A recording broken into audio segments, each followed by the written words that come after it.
මට බඳින්න බෑදැන් තම 27යිනේ බං තම 27යිනේ බං ආයිබෝවන් අද අපි කතා කරන්න යන්නේ ගජින්ද ෆොන්සේකාගේ අලුත් සින්දුවක් ජෝඩු දාලා යන්. ඒකේ පද ටිකක් අරගෙන ඒ ගැන ටිකක් ගැඹුරින් බලන්නයි ලෑස්තිය. ඕ ඒකේ තියනවා නේද?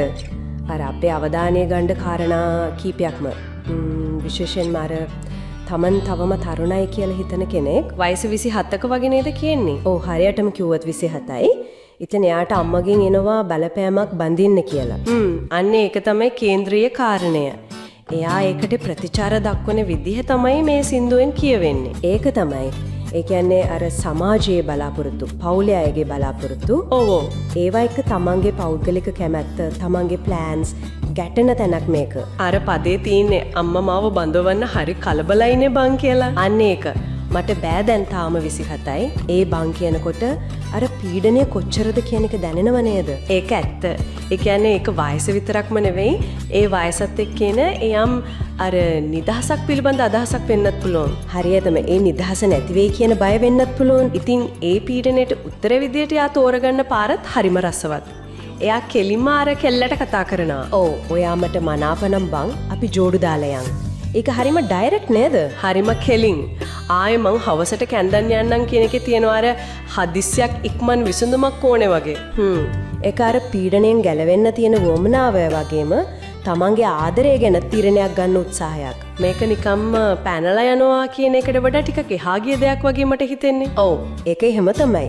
හැබැයි මෙතන තව දෙයක් තියෙනවා අර ජෝඩු දාලා යන් කියන ටිකක් විතර සම්ප්‍රදායෙන් පිට අදහසත් එක්කම එයා අර සම්ප්‍රදායටත් පොඩි ඉඩක් දෙනවා වගේ පේනවා. කොහොමද? අර කියන්නේ මංගුල් පෝරු බලින්න නම් ඒකටත් කියන්නම් කියලා.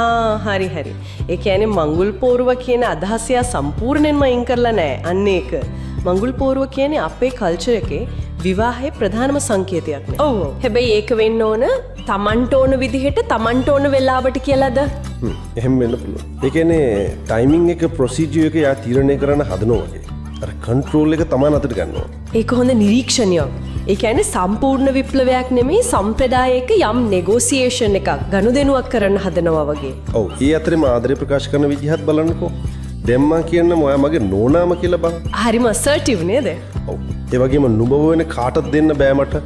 ඒකේ තියෙනවා පැහැදිලි කමිට්මන්ට් එකක්, අයිතියක් වගේ හැඟීම. ඒකත් අර පීඩනයට දෙන තවත් උත්තරයක් වෙන්න ඇති. මගේ තීරණය මේකයි, මම මේක කරනවා කියන එක වගේ.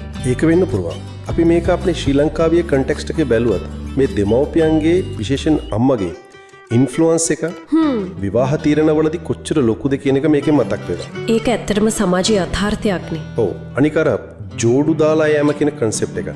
ඒ කියන්නේ ෆෝමල් මැරේජ් එකකට කලින් හෝ ඒ වෙනුවට එකට ඉන්න එක. ඒක තාමත් අපේ සමාජයේ ගොඩක් දෙනෙක්ට අලුත් දෙයක් නැත්නම් අභියෝගාත්මක දෙයක් නේද? ඔව් සම්ප්‍රදායික රාමුවට අභියෝගයක්. ඒත් ඒක දැන් කාලේ සම්බන්ධතාවවල දකින්න තියෙන ට්‍රෙන්ඩ් එකක්. එතකොට මේ පද ටික දිහා බැලුවම අපිට පේනව නේද මේ සමකාලීන තරුණ පරම්පරාව කොටසක් කොහොමද මේ ආදරේ බඳින එක ඒවට එන ප්‍රෙෂර් දිහා බලන්නේ කියන එක. ඒක තියෙනවා අර ප්‍රෙෂරයකට විරුද්ධ වීමක්. තමන්ගේ ආදරේ තහවුරු කිරීමක්. ඒකම සම්ප්‍රදායික පොඩි නෙගෝසියේෂන් එකක් කරන්න හදන ගතියක්කුත් තියෙනවා. මේ ඔක්කොම එකට පැටලිලා තියෙනවා වගේ. හරියටම. ඒක තමයි රසවත්. මේකෙන් අපිට තව හිතන්න දෙයක් ඉතුරු වෙනවා වගේ මට හිතෙනවා. මොකද්ද? මේ ජනප්‍රිය සංගීතය වගේ දේවල් ඇතුලේ අපි දකින ආදරයේ කැපවීම ගැන මේ වගේ අලුත් ප්‍රකාශන. ඔව්. ඒවා කොහොමද අපේ සමාජයේ තියෙන අර පරණ මුල් බැහැගත් සම්ප්‍රදායන් එක්ක ඒ වගේම පුද්ගල නිදහස කියන කාරණාව එක්ක බැලන්ස් වෙන්නේ. ඒක හිතන්න ඕන ප්‍රශ්නයක් තමයි. ඒ කියන්නේ සම්ප්‍රදායයි නූතන ආශාවනුයි අතර ගැටුම නැත්තම් සංවාදය කොහොමද නැවිගේට් වෙන්න කියන එක නේද? ඔව් ඒක නිරන්තරයෙන් සිද්ධ වෙන දෙයක්. මේ සින්දුව ඒ සංවාදයේ එක පැතිකඩක් අපිට පෙන්නනවා. අපි චුට්ටලයන් මේ තිරිකලේ බං ඔය මට මනතුනම්වන් ඔයසට කැන්දන් යන්නම්. අපි චුට්ටලයන් මේ තිරිකලේ බං ඔය මට මනතුනම්වන් ඔයසට කැන්දන් යන්නම්. මගුල් පොඩි බලින්නම් දීකටනකත් කියන්නම්. තමටම කියනවත් මං ඔය මගේ නෝනා කියලා බං. අපි චුට්ටලයන් මේ තිරිකලේ බං.